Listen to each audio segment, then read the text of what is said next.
Where two or three are gathered together in my name, there I am in the midst. That is a very commonly used scripture. Is it taken out of context? Let's get to it. So that verse comes from Matthew chapter 18, verse 20.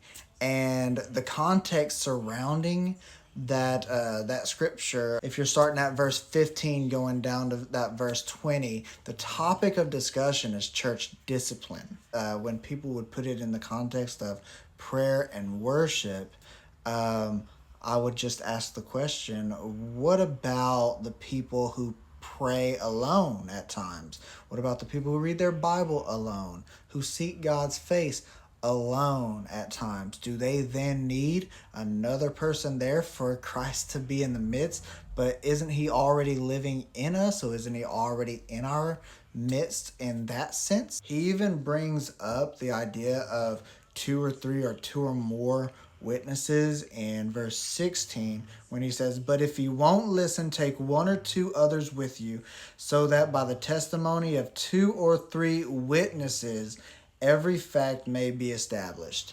So he's going through these processes and these steps of church discipline. And he goes on to say, whatever you bind on earth will be bound in heaven, and whatever you loose on earth will be loosed in heaven.